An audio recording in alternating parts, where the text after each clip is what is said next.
चलिए आज के ऑर्गेनिक केमिस्ट्री के इस लेक्चर में हम लोग सीखेंगे डी कार्बोक्सिलेशन उन लोगों का जहाँ पे डी कार्बोक्सिलेशन बहुत आराम से हो जाता है, CO2 बहुत आराम से निकल जाते हैं। लास्ट के लेक्चर में हम लोगों ने सीखा था डी कार्बोक्सिलेशन और कार्बन आयन की स्टेबिलिटी। आज हम लोग क्या देखेंगे, कुछ ऐसे कंपाउंड्स जिनका डी कार्बोक्सिलेशन होना बहुत आसान है। ठीक, तो हम लोग स्टार्ट करते हैं। सबसे पहले हम लोग देखेंगे बीटा कीटो एसिड। क्या होता है बीटा कीटो एसिड? नाम में तो एसिड है, मतलब वहाँ पे COH होना चाहिए। एसिड मतलब कार्बोक्सिलिक एसिड, ऑर्गेनिक केमिस्ट्री में एसिड का मतलब ही है कार्बोक्सिलिक एसिड। बीटा पे कीटो लगा हो, मतलब बीटा पे C डबल बॉन्ड O होना चाहिए। ऐसे बीटा पे एल्डिहाइड भी हो सकता है। कीटो का मतलब केवल कीटोन ही नहीं है कि बीटा पे हो सकता है वो एल्डिहाइड ग्रुप लगा हो, लेकिन CO होना चाहिए। तो ऐसे एसिड, ऐसे कार्बोक्सिलिक एसिड जिनके कार्बोक्सिलिक एसिड तो मेन फंक्शनल ग्रुप जैसा होते हैं, चाहे जो हो, अगर कार्बोक्सिलिक एसिड है तो वही मेन फंक्शनल ग्रुप होते हैं। तो उनके पास वाले कार्बन को बोलेंगे अल्फा, कार्बोक्सिलिक एसिड के पास लगे हुए कार्बन को बोलेंगे अल्फा कार्बन, और उसके पास लगे हुए कार्बन को क्या बोलेंगे? बीटा। तो अगर बीटा पे लगा हो C double bond O carbonyl compound, तो फिर ऐसे एसिड को हम लोग बोल देते हैं बीटा कीटो एसिड। एसिड है, उसके अल्फा पोजीशन पे कुछ नहीं, बीटा पे लगा हो CO, बीटा पे लगा हो एल्डिहाइड, तो हम लोग इनको बोल देते हैं beta keto acid.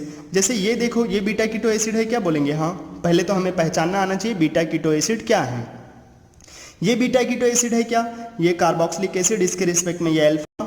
Carboxylic acid के पास लगे हुए कार्बन को बोलेंगे अल्फा कार्बन, इसके पास लगे हुए कार्बन को इसको बोलेंगे बीटा, इधर भी बीटा।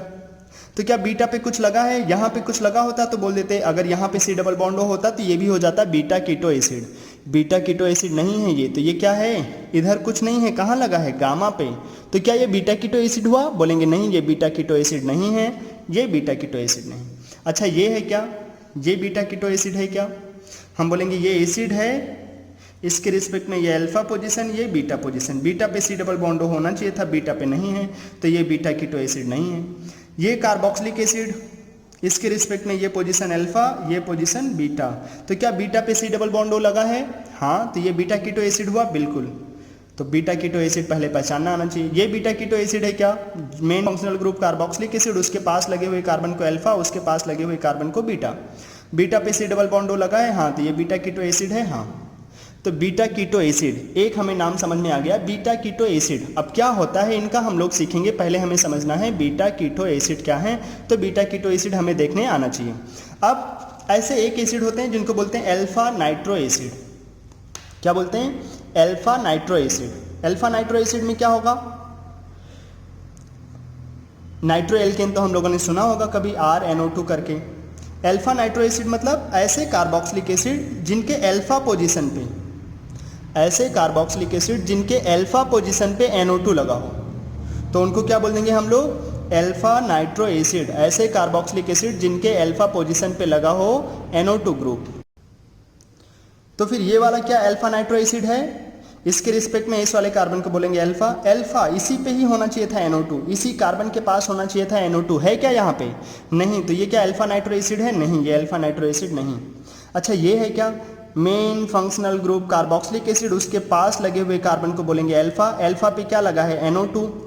तो क्या ये अल्फा नाइट्रो एसिड है? हाँ, तो बोलेंगे अल्फा पे NO2 लगा है, मतलब ये है अल्फा नाइट्रो एसिड, ये अल्फा नाइट्रो एसिड है। ये है क्या? Main functional group carboxylic acid, उसके पास लगे हुए कार्बन को अल्फा, उसके पास लगे हुए कार्बन को बीटा, बीटा पे NO2 लगा है, तो ये बीटा नाइट्रो एसिड हुआ। हमें क्या चाहिए? Alpha nitro acid. हमें वो ग्रुप ढूंढने हैं जो अल्फा नाइट्रो एसिड हो। क्या होता है इनका फायदा? थोड़ी देर वेट करो, पहले सीख तो लो क्या है ये, फिर देखेंगे इनका एडवांटेज क्या होता है। यहाँ पे डी कार्बोक्सिलेशन, यहाँ से CO2 बहुत आराम से निकल जाता है। तो ये अल्फा नाइट्रो एसिड नहीं निकला, ये क्या निकला? Beta nitro acid. अच्छा, ये इसमें देखो, ये मेन फंक्शनल ग्रुप COH, इसके पास लगे हुए कार्बन को अल्फा, और अल्फा पे ही भगवान ने क्या दे दिया? NO2, तो बोल देंगे हाँ, ये अल्फा नाइट्रो एसिड है, ये है अल्फा नाइट्रो एसिड, ये अल्फा नाइट्रो एसिड है। ये अल्फा नाइट्रो एसिड है क्या? Main functional group carboxylic acid, और देखो क्या उसी कार्बोक्सिलिक एसिड के अल्फा पोजीशन पे NO2 लगा है, उसी के अल्फा कार्बन पे ही तो NO2 है। हाँ, NO2 को थोड़ा जूम करके रखा है यहाँ पे, N double bond O coordinate bond O, यही होता है NO2। तो अल्फा पे NO2 लगा है, तो ये क्या हो गया? Alpha nitro acid. तो ये अल्फा नाइट्रो एसिड है। हाँ, तो अल्फा नाइट्रो एसिड थोड़ा समझ में आ गया और बीटा कीटो एसिड समझ में आ गया। अब हम लोग इन्हीं को थोड़ा सा और आगे सीखते हैं एक चीज़ जो हम लोगों ने बीटा कीटो एसिड सीखा और अल्फा नाइट्रो एसिड सीखा, उनसे रिलेटेड इनके हीटिंग इफेक्ट बड़े इंपॉर्टेंट हैं। ठीक, अब देखते हैं heating effect of beta keto acid. Heating effect of beta keto acid बहुत ज़्यादा इंपॉर्टेंट है। कंपटीशन एग्जाम में IIT एडवांस में 2 बार पहले पूछे जा चुके हैं।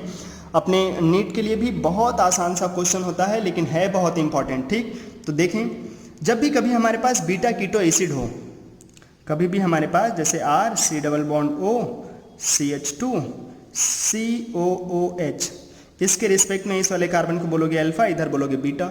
जब भी कभी बीटा कीटो एसिड हो ना और इनको थोड़ा सा भी हीट कर दें, याद करो डी कार्बोक्सिलेशन जब हम कराते थे तो किस मैकेनिज्म के थ्रू होता था? कार्बेनाइन मैकेनिज्म के थ्रू। क्या बनता था उधर? R- COO निकल जाते थे, CO2 जैसा निकल जाता था और हमें देता था कार्बेनाइन। अगर कार्बेनाइन ज़्यादा स्टेबल होता तो डी कार्बोक्सिलेशन कैसा होता? आसान। अगर बोलते थे हम लोग more will be stability of कार्बेनाइन, more will be rate of D carboxylation. तो जो बीटा कीटो एसिड होते हैं ना, अगर सोचो यहाँ से CO2 निकलेगा तो कार्बेनाइन कैसे बनेगा? R C double bond O CH2 minus, अगर हम लोग यहाँ से CO2 निकालेंगे तो कार्बेनाइन तो यहाँ आएगा ना इसके पास, ये बनेगा कार्बेनाइन। और इस कार्बेनाइन को थोड़ा ध्यान से देखो, ये कार्बेनाइन क्या कर सकता है? C डबल बॉन्ड O के साथ रेजोनेंस। ये कार्बेनाइन इसके साथ कर सकता है रेजोनेंस। कार्बन कार्बन के बीच में क्या आ जाए? Double bond. अगर माइनस चार्ज को CO मिल जाए ना तो वो बहुत अच्छे से रेजोनेंस करके स्टेबलाइज होते हैं। Carbon carbon double bond, oxygen पे क्या आ जाएगा? माइनस। तो ये कार्बेनाइन कैसा हो जाता है? बहुत ज़्यादा स्टेबल। इसी वजह से जब भी हमारे पास कभी बीटा कीटो एसिड हो, अगर कभी बीटा कीटो एसिड हो तो उनको अगर थोड़ा सा भी तुम गर्म कर दो, इवन इनको बोतल में रख करके थोड़ा अच्छे से सेक कर दो ना, तो अगर इनको थोड़ा सा भी हीट दे दो तो ये आराम से CO2 निकाल देते हैं, क्योंकि इनका कार्बेनाइन बनना आसान है। कार्बेनाइन क्यों बनना आसान है? क्योंकि जब इनके अल्फा पोजीशन पे माइनस चार्ज आएगा तो वो बीटा वाले CO से क्या करेगा? रेजोनेंस करके स्टेबलाइज होगा। इसी वजह से ये आराम से CO2 लिबरेट कर देते हैं, बहुत ही ज़्यादा आराम से। इतने आराम से CO2 लिबरेट कर देते हैं ना कि यहाँ पे सोडा लाइम की ज़रूरत ही नहीं। याद करो वहाँ पे क्या था हमारे पास? Regent soda lime heat. यहाँ पे केवल हीट चाहिए, वो भी थोड़ा सा ही हीट। थोड़ा सा भी हीट कर दोगे CO2 निकल जाएगा, हमें मिलेगा R C double bond O CH2 और वो वाला H क्या हो जाएगा? CH3। और यहाँ CO2 मिलता है। डी कार्बोक्सिलेशन रियल में होता भी है। वहाँ पे हम लोग बोलते तो थे डी कार्बोक्सिलेशन, लेकिन CO2 किसी के साथ कंबाइन हो जाता था, बेस के साथ Na2CO3 बना लेता या CaCO3 बना लेता। लेकिन यहाँ पे कुछ नहीं, बस सिंपल सा हीट करोगे CO2 लिबरेट हो जाएगा। कब? जब बीटा कीटो एसिड हो। क्यों? क्योंकि जब बीटा कीटो एसिड होता है तो जो उसमें कार्बेनाइन होते हैं तो वो रेजोनेंस से स्टेबलाइज होते हैं। तो जब भी कभी बीटा कीटो एसिड होगा वहाँ से CO2 निकलना बहुत आसान है। अगर CO2 आराम से निकल जाएंगे, CO2 लिबरेट होना क्यों आसान है? बीटा कीटो एसिड से। क्यों? क्योंकि जब ये CO2 निकलेंगे यहाँ माइनस चार्ज आएगा, वो माइनस चार्ज CO से रेजोनेंस करके स्टेबलाइज होगा। तो सोचो क्या बना देगा? ये R C double bond O CH2 है, H मिल जाएगा CH3। कोई भी बीटा कीटो एसिड हो, थोड़ा सा भी तुमने हीट कर दिया CO2 लिबरेट हो जाएगा। क्यों? क्योंकि जब CO2 निकलते हैं तो माइनस चार्ज जैसे रेजोनेंस करके स्टेबलाइज होते हैं। अच्छा, जैसे ये हमारे पास बीटा कीटो एसिड है, कुछ इनसे रिलेटेड क्वेश्चन देख लेते हैं। CH3CO CH2COH। अब इनको थोड़ा सा भी हीट करोगे तो क्या हो जाएगा? CO2 निकल जाएगा। क्यों? क्योंकि इसके रिस्पेक्ट में ये अल्फा, ये बीटा, बीटा कीटो एसिड है। बीटा कीटो एसिड होगा तो अगर यहाँ से CO2 निकला, अल्फा वाले कार्बन पे माइनस आया तो वो माइनस चार्ज क्या करेगा? इसके साथ रेजोनेंस, और रेजोनेंस करके क्या होगा? स्टेबलाइज होगा। तो क्या बन जाएगा? CH3CO CH2 है, H से मिल जाएगा CH3। सबसे पहले तो पहचानना कि वो बीटा कीटो एसिड है क्या। अगर बीटा कीटो एसिड हुआ ना, थोड़ा सा भी हीट तुमने दे दिया, थोड़ा सा भी गर्म किया, बस निकली उसकी हवा, दे दिया हमें CO2 उसने, और साथ में क्या बना दिया? एसीटोन। अब जैसे ये कंपाउंड है, पहले एडवांस में पूछे जा चुका है इसके ऊपर। अब अगर हम इसको थोड़ा सा भी गर्म कर दें, थोड़ा सा भी हीट कर दें, तो क्या होगा? इसके रिस्पेक्ट में यही तो कार्बोक्सिलिक एसिड है, उसके रिस्पेक्ट में ये अल्फा पोजीशन, ये बीटा। बीटा पे क्या C डबल बॉन्ड O लगा है? हाँ, तो ये क्या हो गया? Beta keto acid. अगर हम बीटा कीटो एसिड को थोड़ा सा भी हीट करेंगे तो क्या होगा? CO2 लिबरेट हो जाएगा। तो यहाँ से CO2 लिबरेट करा दो। ध्यान से देखो, एक कार्बन कम हो जा रहा है, CO2 लिबरेट हो जाएगा और ये वाला H यहाँ आके लग जाएगा। क्या मिल जाएगा हमें? साइक्लोपेंटेनोन, और CO2 लिबरेट हो जाएगा। क्यों ऐसा हो रहा है? क्योंकि यहाँ पे जो कार्बेनाइन है, कार्बेनाइन मैकेनिज्म से डी कार्बोक्सिलेशन होता था, यहाँ पे कार्बेनाइन बनना बहुत आसान है, क्योंकि वो कार्बेनाइन CO के साथ क्या कर लेगा? इधर वो कूदेगा, इधर उधर रेजोनेंस कर सकता है इसके साथ, इसी वजह से ज़्यादा स्टेबलाइज रहेगा। इसी वजह से यहाँ पे CO2 आराम से निकल सकता है। एक और क्वेश्चन, अगर हमारे पास ये हो, देखो थोड़ा सा गर्म करने के लिए उन्होंने बोल दिया कि हमने इसको वार्म किया, क्या होगा, हमने अगर इसको थोड़ा सा हीट किया तो ये तो कार्बोक्सिलिक एसिड है, उसके रिस्पेक्ट में ये अल्फा पोजीशन, ये बीटा पोजीशन। क्वेश्चन में तो पहले तुम्हें देखना पड़ेगा क्या ये बीटा कीटो एसिड है, तो हाँ ये बीटा कीटो एसिड है। अगर ये बीटा कीटो एसिड हुआ तो ये बीटा कीटो एसिड है, हाँ। अगर ये बीटा कीटो एसिड हुआ और अगर इसको तुमने थोड़ा सा भी हीट कर दिया तो CO2 निकाल देंगे आराम से। CO2 निकाल दोगे तो क्या मिल जाएगा, इधर C डबल बॉन्ड O, ये वाला H यहाँ लग जाएगा, यहाँ CH2 हो जाएगा वो और CO2 लिबरेट हो जाएगा, मिल जाएगा cyclohexanone. Beta keto acid, beta keto acid में कुछ बात है, क्या बात है, उनको थोड़ा सा भी हीट कर दोगे तो वो CO2 लिबरेट कर देते हैं। बीटा कीटो एसिड बहुत इंपॉर्टेंट, उसमें कुछ बात है, क्या वो बहुत आराम से CO2 लिबरेट कर देते हैं, इसे हमें ध्यान रखना है, ठीक। अच्छा, ये तो हो गया बीटा कीटो एसिड। आगे हम लोग देख लेते हैं heating effect of alpha nitro acid. दो चीज़ हम लोगों ने सीखा था, beta keto acid, alpha nitro acid. तो बीटा कीटो एसिड तो देख लिया कि वो आराम से CO2 लिबरेट कर देते हैं। अब देखते हैं अल्फा नाइट्रो एसिड को। अगर हमारे पास अल्फा नाइट्रो एसिड हो अगर कभी अल्फा नाइट्रो एसिड हो RCH ले लेते हैं, इधर ये एसिड, इसी कार्बन पे NO2। ध्यान से देखना, बीटा कीटो एसिड से भी ज़्यादा आसान रहता है यहाँ पे डीकार्बोक्सिलेशन। डीकार्बोक्सिलेशन किस मैकेनिज्म से होता था, कार्बन आयन।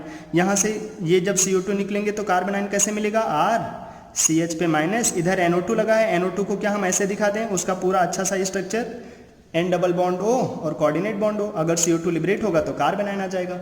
देखो यहाँ पे कार्बन आयन क्या बहुत ज़्यादा स्टेबल होगा, हाँ, क्यों, क्योंकि वो किसके साथ रेजोनेंस कर रहा होगा, N डबल बॉन्ड O के साथ। अगर उसे रेजोनेंस मिला N डबल बॉन्ड O के साथ तो तब इससे ज़्यादा खुशी का ठिकाना नहीं हो सकता अगर माइनस चार्ज NO2 के साथ रेजोनेंस कर ले तो जैसे बीटा कीटो एसिड में माइनस चार्ज बहुत ज़्यादा स्टेबल होता है, बहुत ज़्यादा रेजोनेंस करके स्टेबलाइज हो जाता है, ऐसे ही अल्फा नाइट्रो एसिड में जब भी कभी माइनस चार्ज अल्फा कार्बन पे आता है तो वो NO2 के साथ रेजोनेंस करके बहुत अच्छे से क्या होंगे, स्टेबलाइज। इसी वजह से ये आराम से CO2 लिबरेट कर देते हैं, क्योंकि इनके खोपड़ी पे अगर माइनस आएगा तो कोई प्रॉब्लम नहीं रहता, इनको ज़्यादा टेंशन नहीं होता, इसलिए आराम से CO2 लिबरेट करके बना लेते हैं कार्बन आयन। और बाद में इसी को H मिल जाएगा तो मिलेगा क्या, RCH2NO2, CO2 आराम से लिबरेट हो जाएगा। तो जब भी कभी हम लोग अल्फा नाइट्रो एसिड को हीट करते हैं, अल्फा नाइट्रो एसिड दिमाग में बिल्कुल बसा लो इनको, जब भी कभी अल्फा नाइट्रो एसिड हो उनको थोड़ा सा हीट कर दो। तो जैसे थोड़ा सा हीट करोगे यहाँ पे कार्बन आयन बनना बहुत आसान है, इसलिए बन जाएगा और फिर वो वाला H इधर मिल जाएगा तो क्या बनेगा, RCH2NO2 और CO2 लिबरेट हो जाएगा। क्यों ऐसा हो रहा है, क्योंकि यहाँ पे कार्बन आयन ज़्यादा स्टेबल है। अगर कोई पूछे अल्फा नाइट्रो एसिड और बीटा कीटो एसिड में कहाँ पे, दोनों में तो आसान है CO2 का लिबरेट होना, लेकिन अगर कोई हमसे पूछ ले दोनों में कहाँ सबसे ज़्यादा आसान होगा तो बोलेंगे अल्फा नाइट्रो एसिड में। क्यों, क्योंकि अल्फा नाइट्रो एसिड में माइनस चार्ज किसके साथ रेजोनेंस कर रहा है, NO2 के साथ, जो सबसे अच्छे से इलेक्ट्रॉन को खींच सकते हैं अपनी तरफ और बहुत अच्छे से रेजोनेंस करा लेगा, ठीक। तो अल्फा नाइट्रो एसिड और बीटा कीटो एसिड हमें ध्यान रखना चाहिए। जैसे यहाँ पे एक एग्जांपल दिया है, हमसे पूछा जा रहा है CH3CH COOH NO2, इसके रिस्पेक्ट में देखो ये अल्फा पे ही NO2 लगा है तो क्या हो गया, ये अल्फा नाइट्रो एसिड। अगर हमारे पास अल्फा नाइट्रो एसिड है और थोड़ा सा हमने हीट कर दिया तो आराम से CO2 निकलेगा, माइनस चार्ज NO2 के साथ रेजोनेंस करके स्टेबलाइज हो सकता है, इसीलिए वो निकल रहा होगा और H जा करके यहाँ लग जाएगा, मिलेगा क्या, CH3 CH2 NO2 और CO2 निकल जाएगा, ठीक। जैसे ये इसके रिस्पेक्ट में ये कैसा है, अल्फा पे ही भगवान ने क्या लगा रखा है, NO2, तो क्या हो गया अल्फा नाइट्रो एसिड। इसके लिए सोडा लाइम भी नहीं डालना पड़ रहा है, क्यों, क्योंकि यहाँ पे CO2 का निकलना इतना आसान है, नहीं जरूरत है सोडा लाइम की, उसको रखो अपने घर में बचा के रखो, इधर बस थोड़ा सा गर्म कर दो, थोड़ा सा भी हीट कर दो, ये क्या कर रहे हैं, CO2 लिबरेट कर देते हैं। तो अल्फा नाइट्रो एसिड है, थोड़ा सा भी हीट किया CO2 निकलेगा, माइनस चार्ज NO2 के साथ रेजोनेंस करके स्टेबलाइज हो सकता है, तो H आ करके वहाँ पे लग जाएगा। इस कार्बन के पास ध्यान रखना, कार्बन खा नहीं लेना, यहाँ CH2NO2 उधर दिखा दें या नीचे, चाहे जहाँ दिखा दो फर्क नहीं पड़ता है, ऐसा ना लगे ये NO2 यहाँ से खसक के ऊपर कैसे चला गया, सेम ही है, यहाँ पे CH2NO2 और CO2 क्या हो गया, CO2 लिबरेट हो गया यहाँ से। ये क्या हो गया, अल्फा नाइट्रो एसिड। दो चीज़ें सीख लिया, अल्फा नाइट्रो एसिड और बीटा कीटो एसिड, दोनों में ही डीकार्बोक्सिलेशन होना बहुत आसान है, इसी वजह से यहाँ से डीकार्बोक्सिलेशन बहुत आराम से हो जा रहा है। क्यों, क्योंकि यहाँ पे माइनस चार्ज की स्टेबिलिटी बहुत ज़्यादा हो जाता है डीकार्बोक्सिलेशन के बाद। अच्छा, एक चीज़ और मैं सिखा दूँ, हम लोगों ने कभी सीखा था डाई कार्बोक्सिलिक एसिड, याद करो मैंने एक वीडियो में मैंने बोल रखा है डाई कार्बोक्सिलिक एसिड, जब हम लोगों ने ओजोनोलिसिस सीखा था। नहीं सीखा है तो वहाँ पे जाके देख सकते हैं। हमारे पास शॉर्टकट था ओम्स गैट, OMSGAP, N इक्वल्स टू 1 2 3 4, है गड़बड़ हो गया, 0 1 2 3 4 5। कहाँ से स्टार्ट करना था? N, 0 से। अक्सर ऐसे गलती हो जाता है। ये N कहाँ से आया? वो एक फॉर्मूला होता था CH2 whole N COH whole twice. ये डाई कार्बोक्सिलिक एसिड को याद करने का तरीका था। N की वैल्यू 0 रख दोगे तो क्या मिल जाएगा?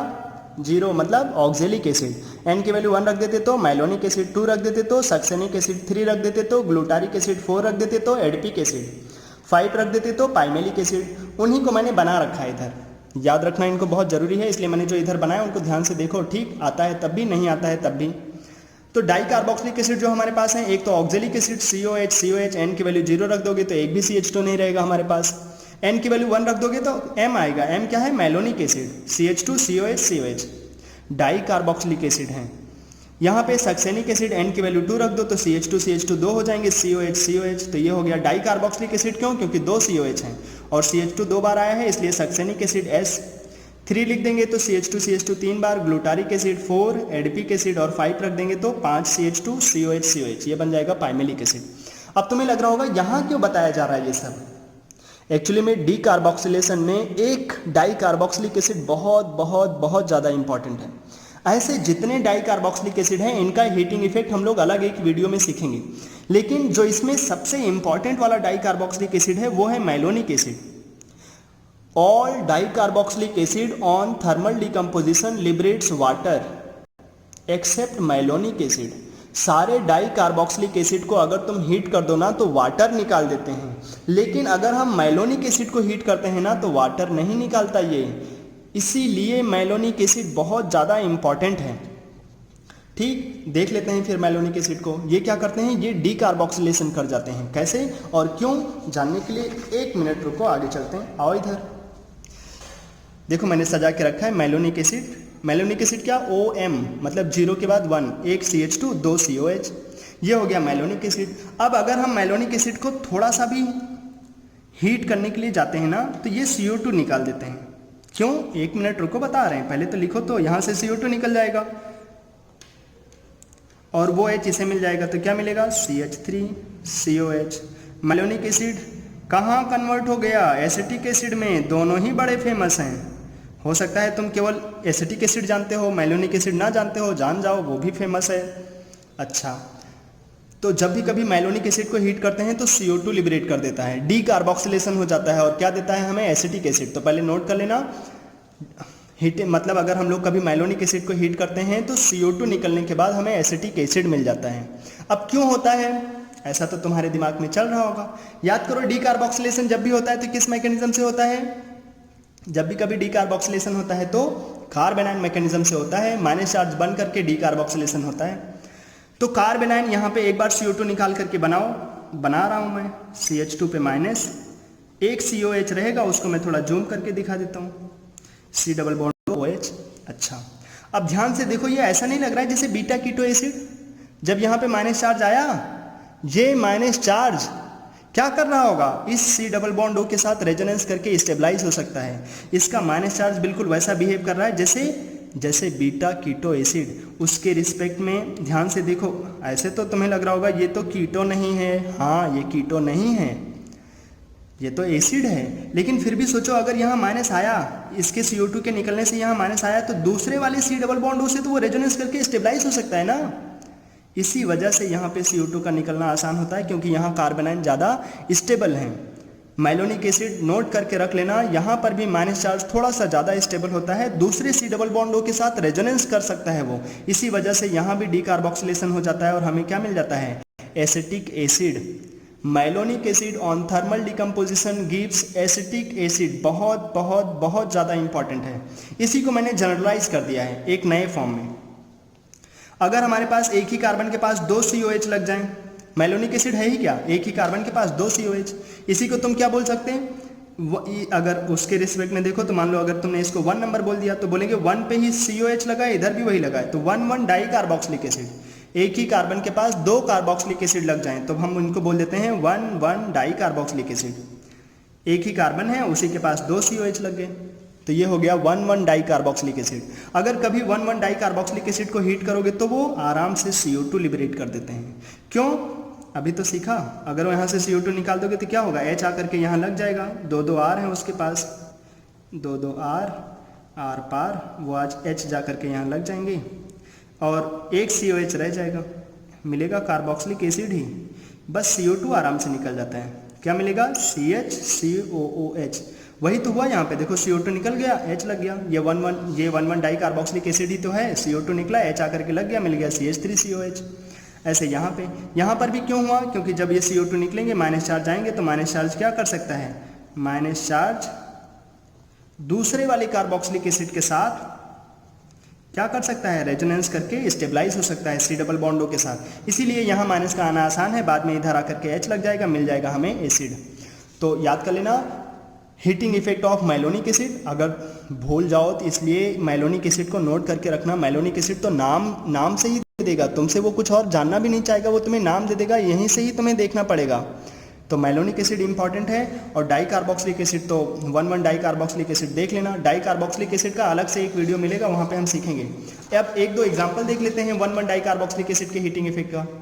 1,1 डाई कार्बोक्सिलिक एसिड के हीटिंग इफेक्ट का, जैसे ये है, एक ही कार्बन पे 2 COH लगा रखा है। क्या होगा अगर इनको तुमने हीट कर दिया तो 1,1 डाई कार्बोक्सिलिक एसिड को हीट करोगे तो CO2 निकल जाएंगे, CO2 निकल जाएगा, हाँ, और हमें क्या मिलेगा, वो H यहाँ आकर के लग जाएगा, CH3CH2 CH2 CH2 CH3 CH2 CH2 CH2।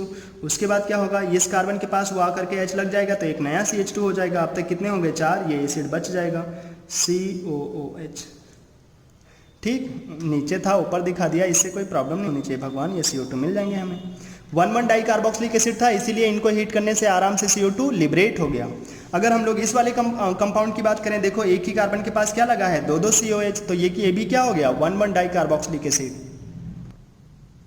अगर हम इनको हीट कर दें तो सेम तरीके से CO2 लिबरेट हो जाएंगे। 1,1 di carboxylic acid on thermal decomposition liberates carbon dioxide very easily. क्यों? क्योंकि वहाँ पे कार्बन आयन जब बनेगा तो दूसरे C डबल बॉन्डों के साथ रेजोनेंस करके थोड़ा सा स्टेबलाइज हो सकता है। तो ये CO2 लिबरेट कर देंगे, H आकर के यहाँ लग जाएगा, हमें क्या मिल जाएगा, एक ये 5 मेंबर की रिंग, बाहर CH2 COOH, ये मिल जाएगा। हाँ, ये हो गया हमारा 1,1 डाई कार्बोक्सिलिक एसिड। तो आज के लेक्चर में हम लोगों ने क्या क्या सीख लिया, बीटा कीटो एसिड क्या है, अल्फा नाइट्रो एसिड क्या है, बीटा कीटो एसिड का हीटिंग इफेक्ट से क्या होता है, CO2 लिबरेट हो जाता है बड़े आराम से। अल्फा नाइट्रो एसिड का भी अगर हम लोग हीटिंग इफेक्ट कराएं तो CO2 बहुत आराम से लिबरेट हो जाता है। फिर क्या सीखा, di carboxylic acid. Di carboxylic acid में सबसे ज़्यादा इंपॉर्टेंट क्या, malonic acid. 1,1 di carboxylic acid है वो, मैलोनिक एसिड को हीट करते हैं तो बहुत आराम से CO2 लिबरेट करके एसिटिक एसिड दे देता है। और 1,1 डाई कार्बोक्सिलिक एसिड को हीट करने से या मैलोनिक एसिड को हीट करने से CO2 क्यों लिबरेट होता है, क्यों? क्योंकि जब वहाँ पे CO2 लिबरेट होते हैं तो माइनस चार्ज दूसरे C डबल बॉन्डों से रेजोनेंस करके स्टेबलाइज हो सकते हैं। ठीक, तो आज के वीडियो में हम लोग इतना ही रखते हैं। बहुत इंपॉर्टेंट है ये डाई कार्बोक्सिलिक एसिड, और जो भी आज का हीटिंग इफेक्ट बताया है उनको अच्छे से नोट कर लेना। ठीक, आज के लिए इतना रखते हैं, बाय।